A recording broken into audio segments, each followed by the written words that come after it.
देखिएगा, हम लोग क्लासिफिकेशन ऑफ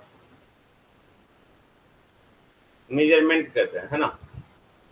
सॉरी,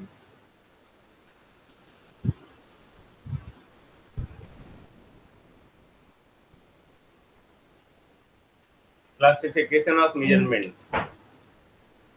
यानी कि हम लोग मेजरमेंट को क्लासिफाई कर रहे हैं। इन द लास्ट क्लास जो है, जो भी क्लासेस हुए हैं उसमें हम लोग ने बात किया था कि मेजरमेंट होता क्या है, हम लोग उसको किस तरह से मेजरमेंट करके एरर को फाइंड आउट करते हैं।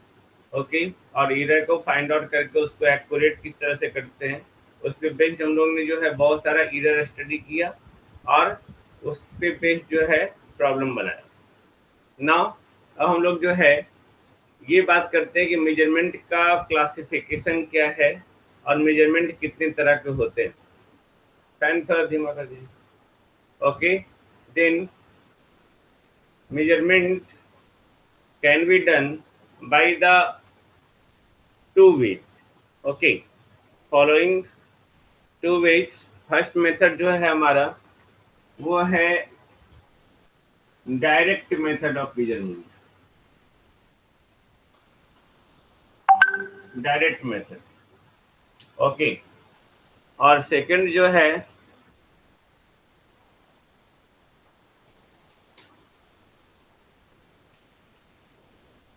वो इनडायरेक्ट मेथड ऑफ मेजरमेंट। दो तरह का हम लोग के पास मेथड है। डायरेक्ट मेथड ऑफ मेजरमेंट, इसमें क्या करते हैं हम लोग, जो भी मेजरमेंट या नोन क्वांटिटी या पैरामीटर को फाइंड आउट करते हैं या मेजरमेंट करना होता है, that is directly compared against a standard quantity, नाम ही है direct measurement. Then direct measurement that is done by directly. Directly तो मेजरमेंट का डेफिनेशन ही है, okay, measurement is a process by which any unknown quantity is measured after compare with the standard quantity। तो standard quantity से अगर directly compare करते हैं, मतलब स्टैंडर्ड क्वांटिटी दिया हुआ डायरेक्टली कंपेयर कर रहे हैं, इन दैट केस जो है that is the direct method of measurement. यानी कि यहाँ पे किसी तरह का कन्वर्सन नहीं, कुछ भी नहीं। इंची टेप है तो मीटर मेजर कर रहे हैं, ऐसा नहीं कि इंची टेप से मीटर मेजर किए, मीटर को कन्वर्ट किया और इस तरह से हम लोग कुछ और मेजरमेंट ले रहे हैं। Then direct method of measurement. In this method of measurement, an unknown quantity or parameter is directly compared against a standard quantity or parameter. Got it? Now, generally जो डायरेक्ट मेथड ऑफ मेजरमेंट होता है, okay, उसको हम लोग express करते हैं एक unknown quantity के रूप में, एक अननोन क्वांटिटी के रूप में in terms of numeral number and given unit. Numeral number यानी कि मान लेते हैं y equal to a x, this one. Okay, जहाँ पे x जो है वो स्टैंडर्ड है, y को मेजर करना है और a जो है न्यूमरल नंबर है। यहाँ पे y x से डायरेक्टली रिलेटेड है, यानी कि x के अकॉर्डिंग ही जो है y का मेजरमेंट होगा। ओके, तो याद रखें डायरेक्ट मेथड ऑफ मेजरमेंट में जो है हम लोग अननोन को या जिसको मेजर करना है उसको हम लोग डायरेक्टली एक्सप्रेस करते हैं in terms of known, but how, by a numeral number and given unit. जो भी गिवन यूनिट होगा, जो भी डायमेंशन होगा, जो भी फिजिकल क्वांटिटी होगा, उसके टर्म में। अगर हम लोग इनडायरेक्ट मेथड ऑफ मेजरमेंट बात करते हैं, then what is indirect method of measurement? Then in this method of measurement, the magnitude of unknown quantity is find out. Magnitude of unknown quantity is find out indirectly in terms of a standard quantity after comparison. Obvious है, जैसा definition था direct method यानी कि directly हम लोग उससे compare करेंगे, indirect method है यानी कि इनडायरेक्टली हम लोग कंपेयर करेंगे। यानी कि जो भी अननोन क्वांटिटी है उस अननोन क्वांटिटी का जो रिलेशन होगा, ओके, स्टैंडर्ड क्वांटिटी से, वो इनडायरेक्टली होगा, डायरेक्टली नहीं। डायरेक्टली यहाँ पे यानी कि इस तरह से बाई अगर फंक्शन ऑफ एक्स है तो एक्स जो है वो फंक्शन ऑफ जेड है, और जेड हमारा स्टैंडर्ड क्वांटिटी है और वाई को मीजर कर रहे हैं। Got it. तो जेड के टर्म में हमारा एक्स है और एक्स के टर्म में हमारा वाई है। तो अगर जेड हमको पता है तो एक्स पता चल जाएगा, एक्स पता है तो वाई पता चल जाएगा। तो ये इनडायरेक्ट मेथड ऑफ मेजरमेंट हुआ। ओके। और डायरेक्ट मेथड ऑफ मेजरमेंट यानी कि डायरेक्टली हम लोग मेजर कर रही है। Okay. Now direct method of measurement जो होता है, okay, they are less accurate. वो लेस एक्यूरेट होता है, मतलब कि कम सही होता है in comparison to indirect method of measurement. क्यों? क्योंकि इसमें जो है डायरेक्ट मेथड ऑफ मेजरमेंट में आपका ह्यूमन फैक्टर इन्वॉल्व होता है। ह्यूमन फैक्टर आपको याद होगा, gross error like that. Okay. इसमें ह्यूमन फैक्टर इन्वॉल्व होता है। Hence the direct method of measurement are less accurate than the indirect method of measurement. Okay. Now इसके साथ साथ जो है डायरेक्ट मेथड ऑफ मेजरमेंट में जो है पावर का कंजम्पशन जो है वो ज्यादा होता है। ओके। यानी कि in the direct method measurement, in direct method of measurement, indirect नहीं, डायरेक्ट मेथड ऑफ मेजरमेंट में ओके ह्यूमन फैक्टर इन्वॉल्व होता है, पावर का कंजम्पशन ज्यादा होता है as compare to indirect method of measurement. यही कारण है ह्यूमन फैक्टर इन्वॉल्व होने के कारण और पावर का इंटरनली कंजम्स होने के कारण, मान लेते ये हमारा डिवाइस है, हम लोग ने इनपुट दिया 10 वाट, आउटपुट आया 4 वाट, यानी कि 6 वाट कहाँ गया, 6 वाट ये पावर कंज्यूम्ड कर गया। ओके। तो पावर का कंजम्पशन अगर ज्यादा होगा यानी कि लॉसेस ज्यादा हो रहा है, लॉसेस ज्यादा हो रहा है यानी कि आउटपुट हमारा कम होगा, आउटपुट हमारा कम होगा तो उसके कॉरस्पॉन्डिंग जो मेजरमेंट होगा वो हमारा गलत हो सकता है। ओके। बट जितने सारे मेथड ऑफ मेजरमेंट हैं, usually most of the electrical equipment are based upon direct method of measurement. जितने सारे जो भी हमारे पास प्रैक्टिकल इंस्ट्रूमेंट है, वो सारा प्रैक्टिकल इंस्ट्रूमेंट जो है वो डायरेक्ट मेथड ऑफ मेजरमेंट पे बेस्ड है। तो आपको याद क्या रखना है? Okay, first things, classification of measurement दो टाइप का है, एक डायरेक्ट मेथड मेजरमेंट, एक indirect method of measurement. Direct method of measurement में ओके जो अननोन क्वांटिटी है उसको स्टैंडर्ड क्वांटिटी के टर्म में डायरेक्टली मेजर करते हैं। डायरेक्ट मेथड ऑफ मेजरमेंट में ओके उसमें ह्यूमन फैक्टर इन्वॉल्व होता है, पावर कंजम्पशन ज्यादा होता है और इसको जो एक्सप्रेस करते हैं गिवन नंबर एंड यूनिट के द्वारा।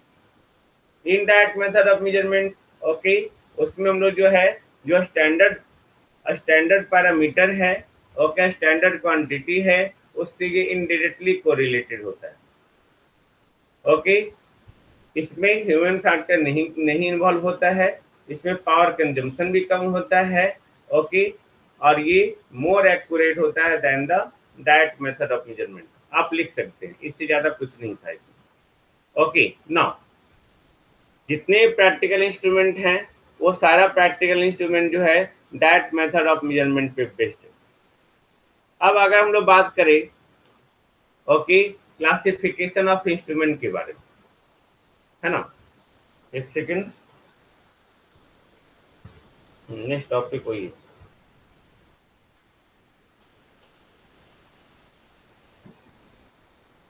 Classification of instrument.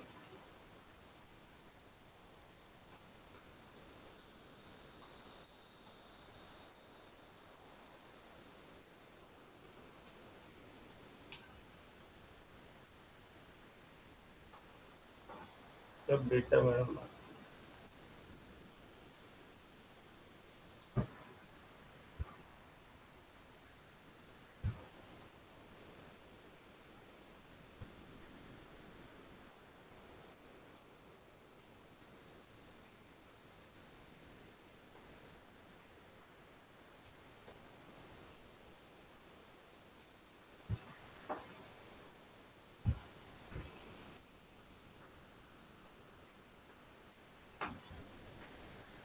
देखिएगा, क्लासिफिकेशन ऑफ इंस्ट्रूमेंट, हम लोग इंस्ट्रूमेंट को क्लासीफाई जो है करते हैं वो दो तरह से करते हैं, on the basis of method of measurement.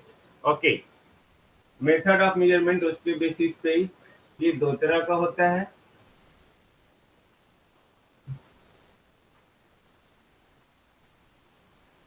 Sorry,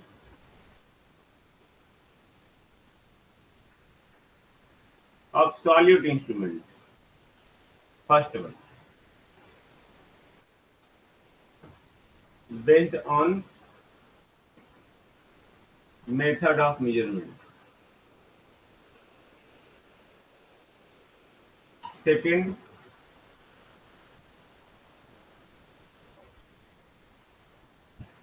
secondary instrument. दो तरह का होता है, अब्सोल्यूट और सेकेंडरी इंस्ट्रूमेंट। अब्सोल्यूट इंस्ट्रूमेंट जो है इन डायरेक्ट मेथड पे बेस्ड है, और ये direct method. Okay, now secondary instrument को जो है फिर से हम लोग दो पार्ट में कैटेगराइज करते हैं।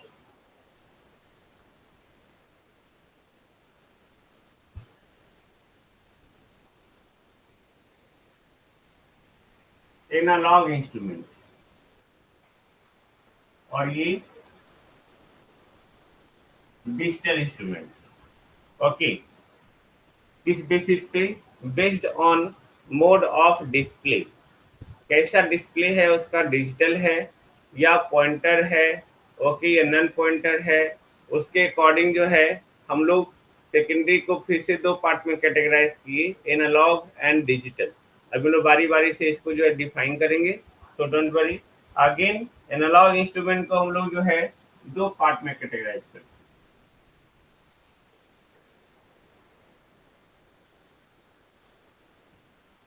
दो पार्ट में कैटेगराइज करते हैं based on their deflection. First, null deflection instrument, second deflection instrument. Based on deflection होता क्या है, नल डिफ्लेक्शन, डिफ्लेक्शन ये भी हम लोग बात करेंगे। अगेन हम लोग जो है डिफ्लेक्टिंग इंस्ट्रूमेंट को या नल डिफ्लेक्टिंग इंस्ट्रूमेंट भी बोल सकते हैं, कुछ भी बोलो आप, इसको हम लोग फिर से कैटेगराइज करते हैं। डिफ्लेक्टिंग इंस्ट्रूमेंट को जो है हम लोग तीन तरह से हम लोग कैटेगराइज करते हैं based on their output. Indicating instrument, okay, indicating instrument, second one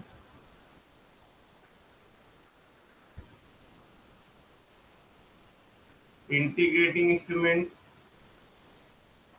third one recording instrument. फिर इंटीग्रेटिंग इंस्ट्रूमेंट के लिए जो है हमारे पास तीन एसेंशियलिटी।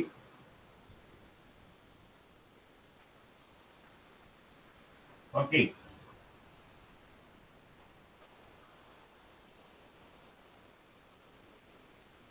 डिफ्लेक्टिंग टॉर्क,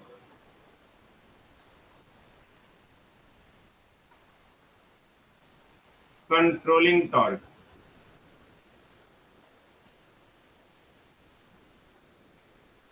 और ये हो गया आपका damping. Okay, now controlling torque को हम लोग फिर से दो पार्ट में कैटेगराइज करते हैं। ओके, ग्रेविटी कंट्रोल,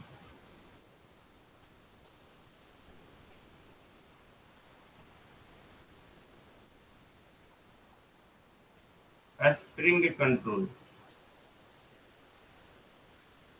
और डैम्पिंग को हम लोग फिर से चार पार्ट में कैटेगराइज करते हैं।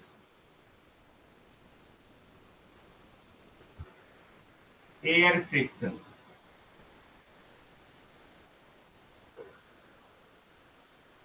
Fluid friction,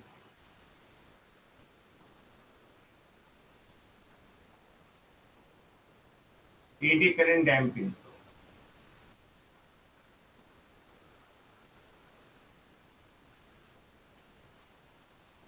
and electromagnetic damping.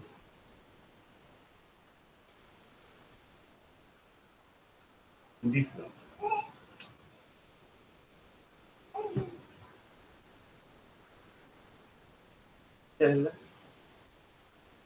अब हम लोग जो है यहाँ हम फिर से कटे हम लोग समराइज करते हैं, यहाँ पे ध्यान से देखिएगा।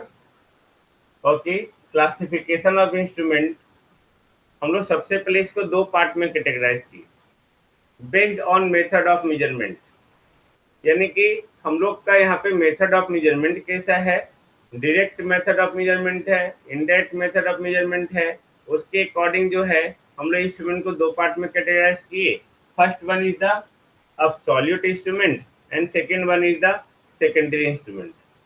अब्सोल्यूट इंस्ट्रूमेंट जो है वो डायरेक्ट मेथड ऑफ मेजरमेंट पे बेस्ड है, और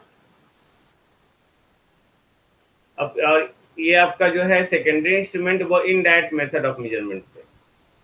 ओके, जिसको भी हम लोग एक्सप्लेनेशन करेंगे। जितना ऑलमोस्ट इंस्ट्रूमेंट जो प्रैक्टिकल इंस्ट्रूमेंट हमारे पास होता है वो सारा सेकेंडरी इंस्ट्रूमेंट ही होता है। सेकेंडरी इंस्ट्रूमेंट को based on mode of their output, यानी कि आउटपुट देने का उसका मोड क्या है। जैसे हमारे पास घड़ी है ना, एक कांटा वाला घड़ी आपको दिखता है, एक डिजिटल घड़ी दिखता है नहीं दिखता है भाई। ओके, कांटा वाला और डिजिटल, तो कांटा वाला घड़ी जो हो गया वो आपका एनालॉग हो गया, और डिजिटल हो गया वो डिजिटल हो गया इंस्ट्रूमेंट। ओके, इसको हम अभी बताएंगे होता क्या है, उसको अच्छे से डिफाइन करेंगे। ओके, तो उसके अकॉर्डिंग हम लोग दो पार्ट में कैटेगराइज किए सेकेंडरी इंस्ट्रूमेंट को based on mode of their output. Okay, analog and digital. अब डिजिटल का ही जमाना आ रहा है, बट फिर भी हम लोग जो है स्टडी करते हैं एनालॉग इंस्ट्रूमेंट को डिटेल में।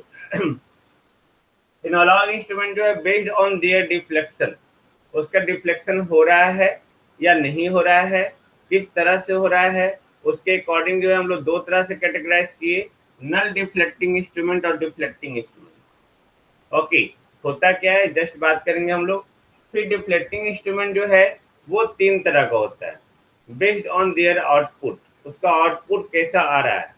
First one is the indicating instrument, second one is the integrating instrument, and third one is the recording instrument. Okay, now हम लोग इसको इतना ही इंस्ट्रूमेंट पढ़ना है पूरे मेजरमेंट में, इससे ज़्यादा नहीं पढ़ना, इसी में पूरा सिलेबस आपका समाप्त हो जाएगा। ओके, बट अब इंडिकेटिंग इंस्ट्रूमेंट के लिए एसेंशियलिटी क्या है, यानी कि कोई भी अगर इंडिकेटिंग इंस्ट्रूमेंट है तो उसका एसेंशियलिटी यानी कि रिक्वायरमेंट क्या है कि वो इंडिकेटिंग इंस्ट्रूमेंट हो।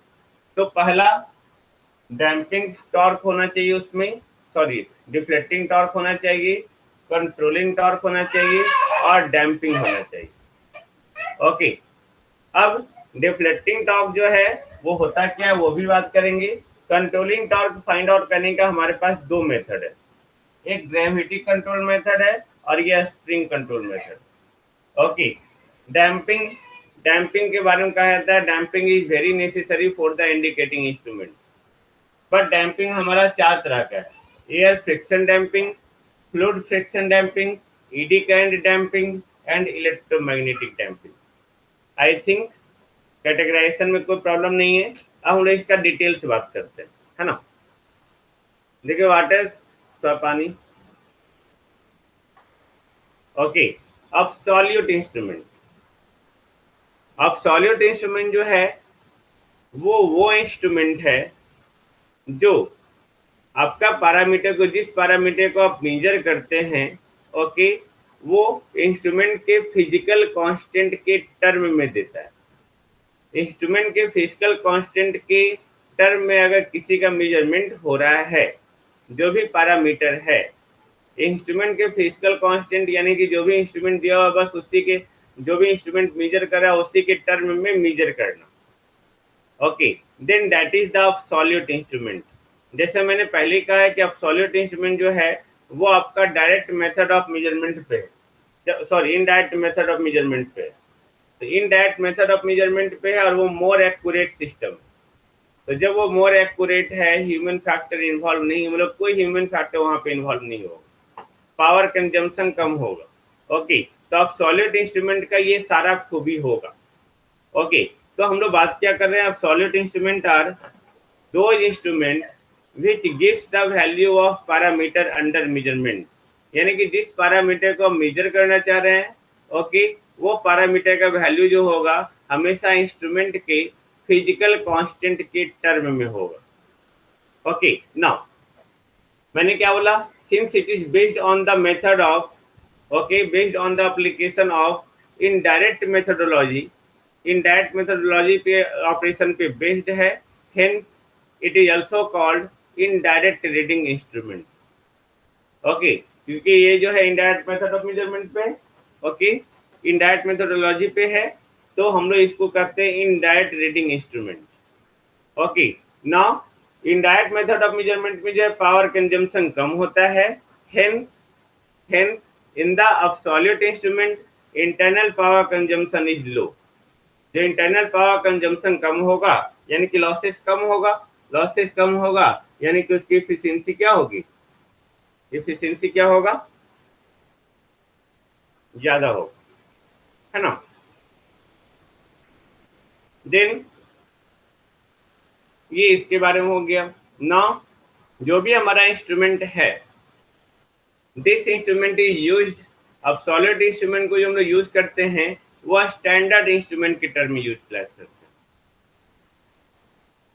हैं, स्टैंडर्ड टर्म इंस्ट्रूमेंट के टर्म यूटिलाइज करते हैं, जिसका काम क्या होता है, ओके, लैब में कोई भी इंस्ट्रूमेंट को कैलिब्रेट करना।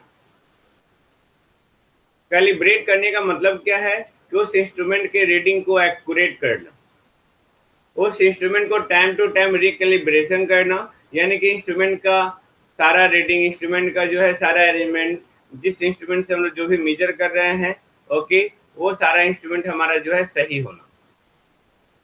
ओके, मम्मा पैसा, ओके, तो हम लोग यहाँ पे बात कर लिए सिंपल, बाबू ले जाइए।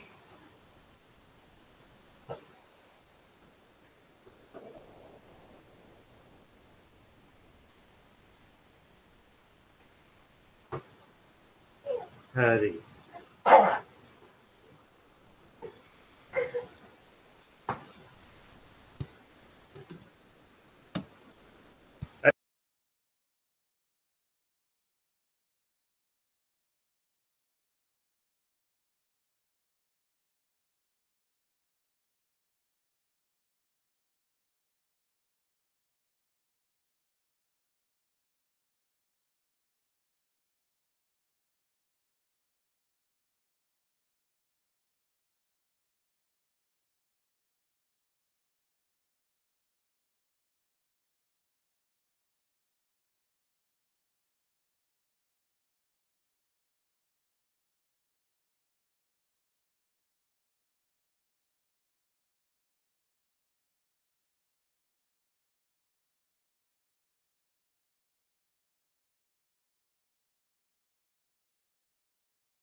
ओके, तो हम लोग ने यहाँ पे अब सॉलिड इंस्ट्रूमेंट के बारे में स्टडी कर लिया,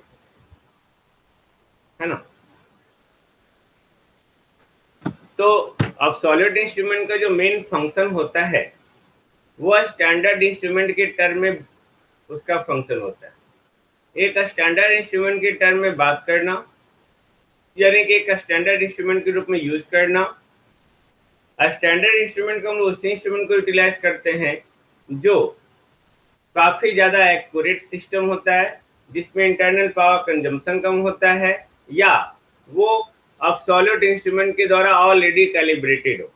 कैलिब्रेट करने का मतलब क्या है कि उसके उसको सिस्टम को एक्यूरेट बनाना, सिंपल लैंग्वेज में बात करें उस सिस्टम को accurate banana, that is the calibration.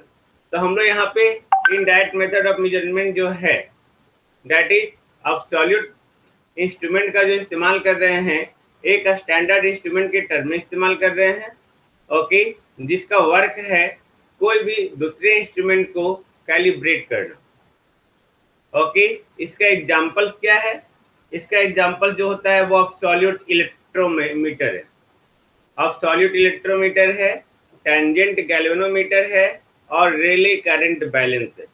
ये 3-4 तरह का इंस्ट्रूमेंट है जिसको हम लोग सिर्फ लैब में यूटिलाइज करते हैं, जिसको हम लोग यूटिलाइज नहीं करते। Okay, these instruments are used in lab just to calibrate the other instrument. दूसरे इंस्ट्रूमेंट को कैलिब्रेट करना, दूसरे इंस्ट्रूमेंट को सही करना, दूसरे इंस्ट्रूमेंट जो है रीडिंग वो सही ले रहा है या नहीं ले रहा है। अगर नहीं ले रहा है तो हम लोग इस इंस्ट्रूमेंट के द्वारा कैलिब्रेट करेंगे। Then this is the absolute instrument. I think no problem है ना। Now next one is the secondary instrument. यहाँ पूरा पानी गिरा हुआ है। Secondary instrument, secondary instrument is based on the application of direct methodology. जैसे ही डायरेक्ट मेथोडोलॉजी आया, यानी कि इसमें ह्यूमन फैक्टर इन्वॉल्व है। इसमें ह्यूमन फैक्टर इन्वॉल्व है, यानी कि हम लोग पावर कंजम्पशन जो है ओके उसमें ज़्यादा होगा। पावर कंजम्पशन ज़्यादा होगा, लेस एक्यूरेट सिस्टम होगा ओके। बट जितने सारे प्रैक्टिकल इंस्ट्रूमेंट हैं वो सारा सेकेंडरी इंस्ट्रूमेंट ही है, और वो सारा जो है डायरेक्ट मेथड ऑफ मेजरमेंट पे ही बेस्ड है ओके। नाउ अब हम लोग यहाँ पे सेकेंडरी इंस्ट्रूमेंट जो बात कर रहे हैं है ना, सेकेंडरी इंस्ट्रूमेंट जो बात कर रहे हैं, secondary instruments are those instrument which gives the value of parameter under measurement directly in terms of deflection of the pointer over a calibrated scale or any other form of display। जो भी आपका display का form है, चाहे आपका digital form हो, चाहे analogue form हो, चाहे पॉइंटर स्केल अरेंजमेंट हो, कोई भी अरेंजमेंट हो ओके, उसके टर्म में डिस्प्ले करना और पॉइंटर के डिफ्लेक्शन के टर्म में उसका रीडिंग लेना okay, that is the secondary instrument. Again repeat कर रहा हूँ, secondary instruments are those instruments which gives the value of parameter under measurement directly in terms of deflection of the pointer। Pointer ऐसे से deflect हो रहा है उसके term में, या डिजिटली शो हो रहा है उसके टर्म में ओके, वो किसी भी फॉर्म में। बट वो हमारा जो पॉइंटर होना चाहिए ओके, वो स्केल जो होना चाहिए वो स्केल फुल्ली कैलिब्रेट होना चाहिए। किससे कैलिब्रेशन हम लोग किससे करते हैं? हमेशा एब्सोल्यूट इंस्ट्रूमेंट से करते हैं। या अगर कोई एब्सोल्यूट इंस्ट्रूमेंट ओके किसी सेकेंडरी इंस्ट्रूमेंट को कैलिब्रेट कर चुका है, तो वैसे इंस्ट्रूमेंट को भी हम लोग जो है दूसरे सेकेंडरी इंस्ट्रूमेंट को कैलिब्रेट करने के लिए यूज करते हैं। जैसे इसका बेस्ट एग्जांपल मैं आपको पढ़ा रहा हूँ ओके, मैं पढ़ा रहा हूँ, मैं आपको सही कर रहा हूँ, आप भी किसी दूसरे को पढ़ाओ, तो आप भी किसी दूसरे के लिए कैलिब्रेटिंग इंस्ट्रूमेंट हो गए। Got it? उसी तरह यानी कि आप भी दूसरे के लिए एब्सोल्यूट इंस्ट्रूमेंट हो गए। हो सेकेंडरी इंस्ट्रूमेंट, प्राइमरी अगर मैं हूँ ओके, या दुनिया में सबसे पहले जो शिक्षा पाए हैं वो एब्सोल्यूट थे, जो सबसे पहले जिनको ज्ञान प्राप्त हुआ ओके, वो फुल्ली एब्सोल्यूट। अब उसके बाद क्या है ओके, उनसे जो जो सीखा वो सारा सेकेंडरी, बट वो कैलिब्रेटेड है। कैलिब्रेटेड वो इंस्ट्रूमेंट है, वो टीचर है जो किसी दूसरे को पढ़ा रहा है, उनसे भी जो पढ़ा रहा है ओके वो भी कैलिब्रेटेड है ओके। इस तरह से आप ये बेस्ट एग्जांपल आप देख सकते हैं okay. I think no problem. Now अब ये इंस्ट्रूमेंट जो है, मैंने क्या बोला, हाई पावर को कंज्यूम करता है, हाई पावर को कंज्यूम करता है as compare to the absolute instrument okay. Absolute instrument के कंपेयर में पावर ज्यादा कंज्यूम्ड करता है, यही कारण है कि इसका एक्यूरेसी जो होगा as compare to absolute instrument वो कम होगा ओके। नाउ जितने सारे सेकेंडरी इंस्ट्रूमेंट हैं वो हम लोग एब्सोल्यूट इंस्ट्रूमेंट से कैलिब्रेट करते हैं, मैंने पहले ही बताया ओके। और वो सेकेंडरी इंस्ट्रूमेंट जो पहले से कैलिब्रेटेड है एब्सोल्यूट इंस्ट्रूमेंट के द्वारा, उससे भी हम लोग सेकेंडरी इंस्ट्रूमेंट को कैलिब्रेट करते हैं। Got it? जैसे हमने टीचर का एग्जांपल दिया, I think all of you got it okay. Now जो भी हमारे पास सेकेंडरी इंस्ट्रूमेंट हैं ओके, वो हमारे उसमें जो है मैकेनिकल पार्ट्स बहुत ज़्यादा होता है, यानी कि मूविंग पार्ट्स बहुत ज़्यादा होता है। तो जहाँ मूविंग पार्ट्स ज़्यादा होगा, जहाँ पे मूविंग मैकेनिकल पार्ट्स ज़्यादा होगा ओके, एब्सोल्यूट इंस्ट्रूमेंट में नहीं के बराबर है। As compare to absolute instruments okay, secondary instrument have more moving parts. तो जितना मूविंग पार्ट्स ज़्यादा होगा किसी भी वहाँ उतना ज़्यादा लॉसेस होगा। ओके, अब इसका एग्जांपल्स क्या हो सकता है? जितने सारे इंस्ट्रूमेंट आप देख रहे हो, चाहे वो आपका सॉल्यूट इंस्ट्रूमेंट में, सॉरी सेकेंडरी इंस्ट्रूमेंट में, अब मीटर हो, वोल्ट मीटर हो, वाट मीटर हो, एनर्जी मीटर हो, ओके, फ्रीक्वेंसी मीटर हो, जो भी इंस्ट्रूमेंट है वो सारा सारा इंस्ट्रूमेंट आपका सेकेंडरी इंस्ट्रूमेंट। अब इस पे बेस्ड जो है कुछ क्वेश्चन है आपके एग्जाम में आ सकता है। What is the measurement, describe the method of measurement, ये सारे क्वेश्चन आप अपने सेमिस्टर में, ओके, या जेई वगैरह एग्जाम में आप बना सकते हो। Okay, what do you mean by instrument and discuss the type of instrument. What is the difference between absolute instrument and secondary instrument? What is the difference between direct and indirect methodology? Okay, ये सारा आपको जो है exam में आ सकता है लिखने के लिए 4 नंबर में। ना अब हम लोग जो है इस सेकेंडरी इंस्ट्रूमेंट के दोनों टाइप का अगर बात करें, देन पहला जो है हमारा वो एनालॉग है और दूसरा डिजिटल है। ओके, तो एनालॉग इंस्ट्रूमेंट को डिफाइन करते हैं। Analog instrument is defined as the instrument whose output varies continuously with respect to time। यानी कि ये एनालॉग है, देखो ये टाइम के रिस्पेक्ट में जो है कंटिन्यूसली वैरी कर रहा है। यानी कि कोई भी इंस्ट्रूमेंट का आउटपुट जैसे जैसे टाइम चेंज हो रहा है वैसे वैसे अगर उसका आउटपुट चेंज हो या उसी के अकॉर्डिंग वेरी करे, okay, then that is called analog instrument.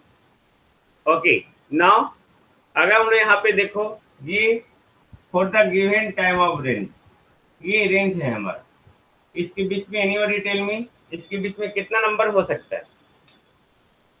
इसके बीच में कितना नंबर हो सकता है? No anybody?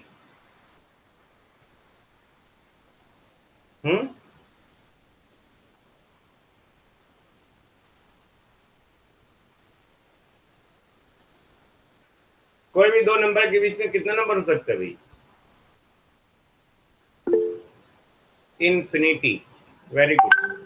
उसी तरह यहाँ पे ये कोई दो नंबर ही है ना, 1 सेकंड और 2 सेकंड मान लेते हैं।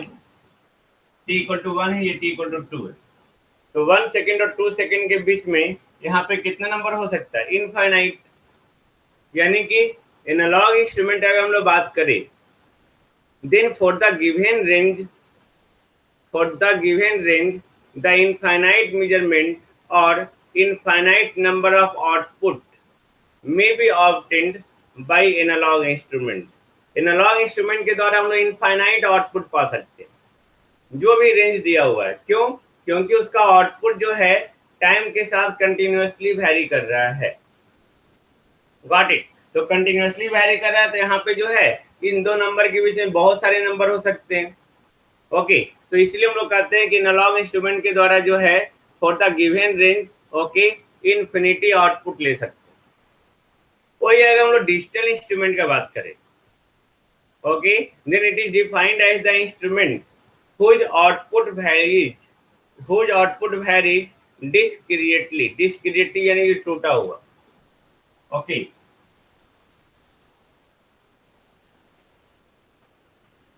discretely like that, ये हम लोग देखते हैं इस तरह।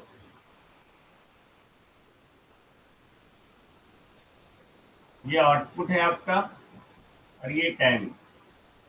आप देखते हैं डिजिटल जो आपका डिस्प्ले होता है ऐसे देखा रहा है ना, 36, 37, 38, 39, 40, 41, 36, 37 के बीच में कोई नंबर नहीं है।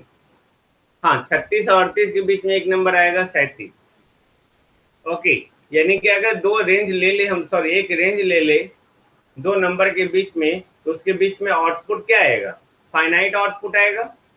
नहीं, क्योंकि यहाँ पे ये दो नंबर कोई भी ले लो यहाँ से इन दोनों के बीच में, तो ये यही तीनों आउटपुट दे सकता है। डिजिटल उसमें 36.1, 36.01, 36.30 ये सबका ऑप्शन ही नहीं दिया गया है। ओके, 1 2 3 4 5 6 ज्यादा हुआ तो 1.1 1.2, उससे ज्यादा हुआ तो 1.11 1.21 1.3, उससे भी ज्यादा होगा तो 1.0001 से स्टार्ट होगा।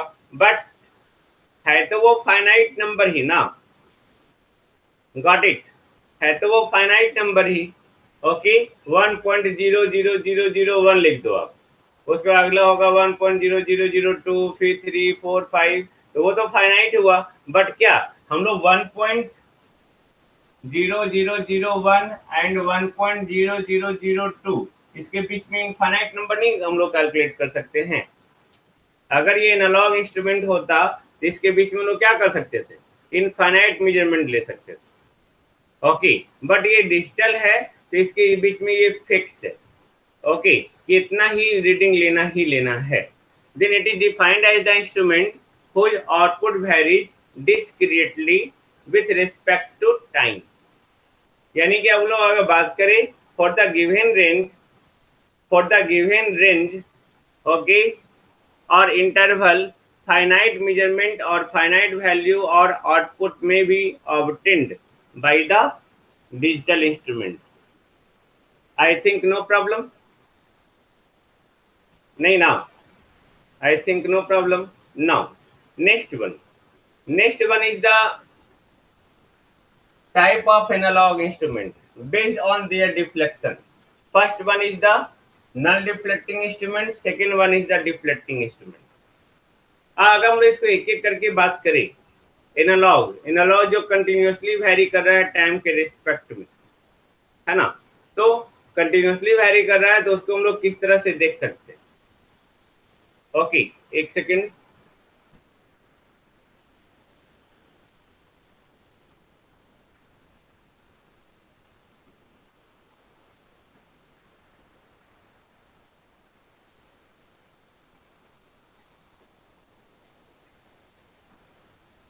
हाँ, ओके, तो हम लोग किस तरह से हम लोग उसको देख सकते हैं? तो हम लोग मान लेते हैं पहला डिफ्लेक्टिंग इंस्ट्रूमेंट को हम लोग डिफाइन करना चाह रहे हैं। डिफ्लेक्टिंग इंस्ट्रूमेंट, डिफ्लेक्टिंग यानी कि जो डिफ्लेक्ट कर रहा है। ओके, तो आप देखे होंगे स्टेबलाइजर, आमीटर, वोल्ट मीटर, आपने देखा है? नहीं देखा है आपने? No anybody? Yes sir. तो उसमें जो है जब मेजरमेंट नहीं होता है उस समय उसका जो पॉइंटर होता है, जो काटा होता है, कभी आप देखते हैं क्या है कि उसमें बीच में जीरो रहता है, कभी आप उसमें क्या देखते हैं पूरा लेफ्ट मोस्ट में जीरो रहता है।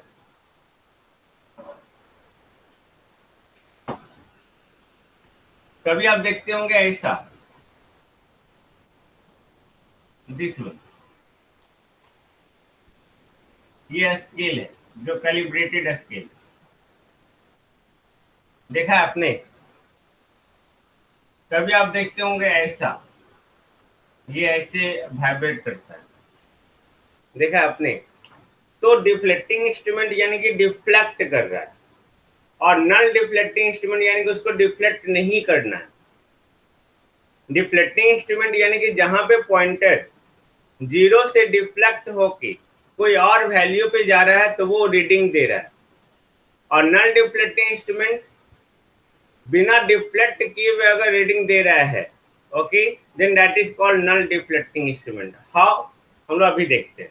Deflecting instrument, the instrument which indicate their end of measurement, which indicate their end of measurement by the deflection of pointer away from the zero position, zero position से दूर। यानी कि अगर zero position, अगर ये zero है तो zero position से अगर डिफ्लेक्ट होकर हम उस पॉइंटर के रीडिंग को मेजर करते हैं, then that is called deflecting instrument. यानी कि इन शॉर्ट हम लोग बोल सकते हैं simple, okay, it is the instrument in which the output is in terms of deflection of pointer away from the zero position. यानी कि डिफ्लेक्टिंग इंस्ट्रूमेंट हम लोग वो इंस्ट्रूमेंट को बोलेंगे जब पॉइंटर जो है जीरो से डिफ्लेक्ट हो गया, जीरो से डिफ्लेक्ट होकर उसका आउटपुट आ रहा है, ये डिफ्लेक्ट हो गया कहीं यहाँ रुक गया, और आउटपुट आ रहा है, then that is called deflecting instrument. But null deflecting instrument, okay, null deflecting instrument, the instrument which indicate their end of measurement in terms of zero deflection of the pointer, यानी कि जहां पे रुका हुआ बस वहीं पे रुका रहे, उसकी इधर उधर नहीं, जीरो डिफ्लेक्शन होना चाहिए. ओके, यानी कि हम लोग बोल सकते हैं ओके कि इस इंस्ट्रूमेंट में सबसे पहले हम लोग नल कंडीशन को फाइंड आउट करते हैं. नल यानी कि जीरो कंडीशन को फाइंड आउट करते हैं. ओके, और उसके बाद जो है डिटरमाइन करते हैं magnitude of quantity under measurement for the comparison. अब ये आपको देखने को कहाँ मिलेगा? तो जो भी आपका अमीटर है, वोल्ट मीटर है, ओके, वाट मीटर है, ये सब सारा जो है आपका मेनली वो डिफ्लेक्टिंग इंस्ट्रूमेंट है. वो जीरो से डिफ्लेक्ट होके जा रहा है. बट नल डिफ्लेक्टिंग इंस्ट्रूमेंट जो है ओके, वो हम लोग क्या किए, उसको हम लोग लगाए. जो हमारा जो है व्हीटस्टोन ब्रिज है, ओके, आगे हम लोग पढ़ेंगे एसी ब्रिज देखेंगे, जिसमें हमारे पास मैक्सवेल्स ब्रिज होगा, हे ब्रिज होगा, मैक्सवेल्स इंडक्टेंस कैपेसिटेंस ब्रिज होगा, शेयरिंग ब्रिज होगा, विंस ब्रिज होगा. ओके, उसमें दो मेथड से कंपेयर करते हैं. एक हमारा यहाँ गैल्वेनोमीटर होता है जो नल डिफ्लेक्टिंग इंस्ट्रूमेंट होता है, और दूसरा जो हम लोग कंपैरिजन करते हैं, तो वो मोर एक्यूरेट सिस्टम. तो नल डिफ्लेक्टिंग इंस्ट्रूमेंट का वही सब एग्जांपल है, सारा ब्रिज जो है वो एग्जांपल. और डिफ्लेक्टिंग इंस्ट्रूमेंट के जो एग्जांपल्स है, जो भी आपका मूविंग आयरन अमीटर है, मूविंग आयरन वोल्ट मीटर है, परमानेंट मैग्नेट मूविंग कॉइल है, ओके, इलेक्ट्रोडायनेमोमीटर है, फ्रीक्वेंसी मीटर है, ओके, एनर्जी मीटर है, वाट मीटर है, ये सारा आपका डिफ्लेक्टिंग इंस्ट्रूमेंट, जिसको आगे हम लोग इन डिटेल देखेंगे. ओके, तो हम लोग ने क्या कहा, नल डिफ्लेक्टिंग इंस्ट्रूमेंट में सबसे पहले नल कंडीशन को फाइंड आउट करते हैं. नल यानी कि जीरो कंडीशन को, और जीरो कंडीशन को फाइंड आउट करके हम लोग उसके बाद जो है हम लोग कंपेयर करके जो है मेजरमेंट करते हैं. ओके, नो नल टाइप जो इंस्ट्रूमेंट होता है वो इंस्ट्रूमेंट जो होता है वो डिफ्लेक्टिंग टाइप इंस्ट्रूमेंट से ज्यादा एक्यूरेट होता है. क्यों? क्योंकि इसमें जो इन्वॉल्व है मेजरमेंट प्रोसेस में, एक आपका पॉइंटर जो नल डिफ्लेक्शन शो कर रहा है, और दूसरा कंपैरिजन, यानी कि दो मेथड ऑफ प्रोसेस है. लेकिन हम लोग डिफ्लेक्टिंग इंस्ट्रूमेंट में बट वो डिफ्लेक्ट हुआ, जहां डिफ्लेक्ट हुआ वहीं पे जो रीडिंग आया that is the reading of the instrument. सिर्फ एक प्रोसेस है इसमें. Then it is more accurate to measure the parameter under measurement. कौन? Null deflecting instrument. Okay, now null deflecting instrument जो है वो हाई सेंसिटिविटी भी होता है, यानी कि उसका सेंसिटिविटी बहुत ज्यादा होता है as compare to deflecting type instrument. कोई भी हमारा डिफ्लेक्टिंग टाइप इंस्ट्रूमेंट हो उससे वो ज्यादा सेंसिटिव मतलब क्या हुआ कि अगर आप उसमें कुछ भी चेंजेस कर रहे हैं, वोल्टेज में थोड़ा सा चेंज कर दिए, करंट में थोड़ा सा चेंज हो गया, मैग्नेटिक फील्ड थोड़ा सा चेंज हो गया, और उसके कॉरस्पॉन्डिंग अगर बहुत ज्यादा चेंजेज आ गया आउटपुट में, तो वो क्या होगा, लेस सेंसिटिव होगा या हाईली सेंसिटिव होगा? टेल मी, मोर सेंसिटिव होगा या लेस सेंसिटिव होगा? कि आपने थोड़ा बहुत माइनर चेंजेस हुआ ओके इनपुट में और आउटपुट में बहुत ज्यादा चेंजेस हो गया, तो वो सेंसिटिव ज्यादा हुआ? ऑफ कोर्स वो मोर सेंसिटिव हुआ, है ना. वो मोर सेंसिटिव हुआ, यानी कि हम लोग यहाँ पे बात कर सकते हैं सिंपल, कोई भी इंस्ट्रूमेंट जितना ज्यादा सेंसिटिविटी है उतना ज्यादा अच्छा है. क्यों? अगर कुछ भी चेंजेस हो रहा है तो उसका इफेक्ट दिखेगा आपको, ओके, अदरवाइज नहीं दिखेगा. अगर लेस सेंसिटिव होगा, वहां पे कुछ भी चेंज हो रहा है और वहां पे आउटपुट में चेंजेस ही नहीं आ रहा है, तो आप सही मेजरमेंट नहीं कर पाएंगे, है ना. That is the null deflecting instrument. Now अब नल डिफ्लेक्टिंग इंस्ट्रूमेंट हो गया, डिफ्लेक्टिंग इंस्ट्रूमेंट हो गया.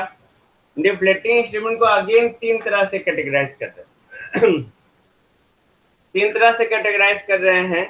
ओके, पहला है हमारा इंडिकेटिंग इंस्ट्रूमेंट। डिफ्लेक्टिंग हमारा कैसा है, पॉइंटर स्केल अरेंजमेंट है, यानी कि उसमें स्केल होगा और पॉइंटर होगा। ओके, जहां पे डिफ्लेक्टिंग इंस्ट्रूमेंट को हम लोगों ने क्या बोला, जीरो से डिफ्लेक्ट होने के बाद जो reading they, that is the deflecting instrument. अब ये तीन तरह का है। इंडिकेटिंग, इंडिकेटिंग मतलब इंडिकेट कर रहा है, इंटीग्रेटिंग मतलब इंटीग्रेशन, सम करके दे रहा है, रिकॉर्डिंग यानी कि रिकॉर्ड करके दे रहा है। ओके, तीनों के नाम में ही जो है उसका मीनिंग छुपा हुआ है। इंडिकेटिंग इंस्ट्रूमेंट यानी कि इंडिकेट करना, तो कोई भी ओके, मान लेते हैं कि आप जो है बाइक चला रहे हो, फोर व्हीलर देख रहे हैं, मान लेते हैं फोर व्हीलर बगल सीट में बैठे हैं, उसमें आपका स्पीड दिखता है, कभी 40, कभी 50, कभी 60, कभी 70, कभी 80, तो वो क्या है, वो इंडिकेट कर रहा है उससे। क्या इंडिकेट कर रहा है, उस व्हीकल का इंस्टेंटेनियस वेलोसिटी, जिस समय आपने देखा उसी समय का वो वेलोसिटी है, but that is not the average velocity. Suppose यहाँ से जो है, यहाँ से आपको जो है पटना से जो है मान लेते हैं आपको बनारस जाना है, दिल्ली जाना है, तो हो सकता है कभी जो है व्हीकल्स रुका हुआ हो, कभी व्हीकल्स जो है 120 के स्पीड से चल रहा हो, कभी 100, कभी 70, कभी 80, कभी 90, कभी 10, कभी 20, तो वो सारा जो स्पीड है वो इंस्टेंटेनियस है ना, दैट इज द इंडिकेटिंग। लेकिन अगर सारे को जोड़ दिए, ओके, जोड़ के इंटीग्रेट करके दे रहे हैं, देन दैट इज इंटीग्रेटिंग। और उसको अगर रिकॉर्ड कर लिए, ओके, सारा रिकॉर्ड हमारे पास है, जैसे भी हम पढ़ा रहे तो रिकॉर्ड हो रहा है, अभी जैसे हम पढ़ा रहे थे इस इंस्टेंट पे हम किस तरह से खड़े हैं, सर देखो इस इंस्टेंट पे ऐसे खड़े हैं, इस इंस्टेंट पे बोर्ड ऐसा दिख रहा है। ओके, बट इंटीग्रेटिंग क्या होगा, सारे का जो भी हमारा होगा वो सम, रिकॉर्डिंग जो रिकॉर्ड करके हम आपको अपलोड करते हैं। तो जैसा नेम है बस उसी के अकॉर्डिंग इसका जो है वर्क है, फंक्शन है ना। तो अगर हम यहाँ पे देखना चाहें, indicating instrument, the instrument which gives the instantaneous value of the parameter under measurement, यानी कि मेजरमेंट के अंडर में जो भी पैरामीटर को आप मेजर करना चाह रहे हैं, उस पैरामीटर का अगर इंस्टेंटेनियस वैल्यू कोई भी पॉइंटर स्केल अरेंजमेंट के द्वारा मिल रहा है, पॉइंटर स्केल अरेंजमेंट के द्वारा मिल रहा है, then that is called indicating instrument. Got it now.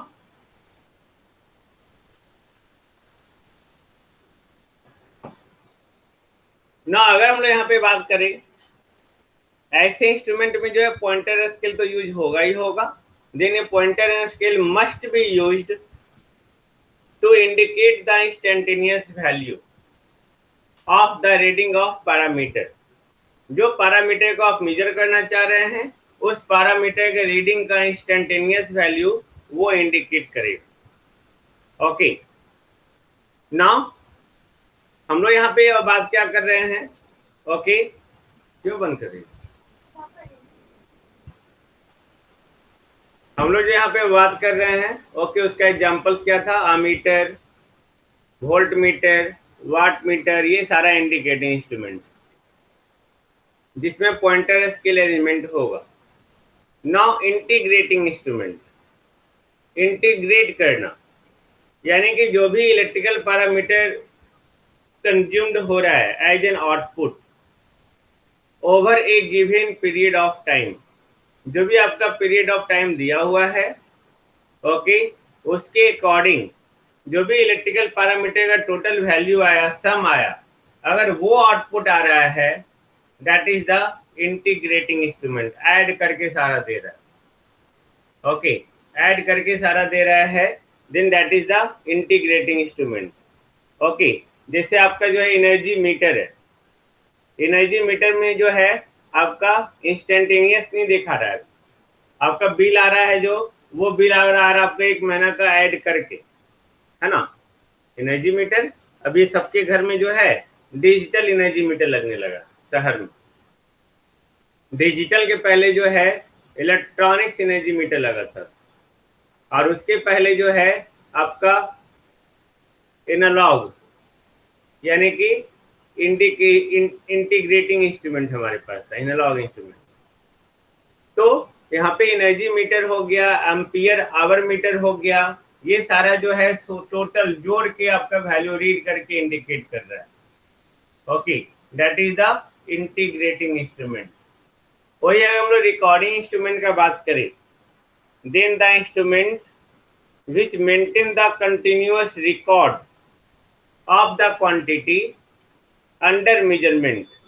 जिस पैरामीटर को आप मेजर करना चाह रहे हैं आउटपुट के रूप में, ओके, उस क्वांटिटी का पूरा रिकॉर्ड, ओके, कंटिन्यूसली उसका रिकॉर्ड मेंटेन करें, that is the recording instrument. Record करके आउटपुट दे, है ना, for the given period of time. इसका एग्जांपल क्या हो गया? इसका एग्जांपल हो गया potentiometer, chart recorder, recording volt meter, null balance recorder. ये सारा जो है इसका एग्जांपल्स हो गया। तो ये आपका यहाँ तक इंस्ट्रूमेंट का definition, I think no problem, है ना। हम लोग नेक्स्ट क्लास में इसमें बात करेंगे एसेंशियल्स ऑफ इंडिकेटिंग इंस्ट्रूमेंट, यानी कि deflecting, controlling and damping torque. Okay, it is more important to all of you. ये बड़ा टॉपिक है, ये एक एक करके डिस्क्राइब होगा।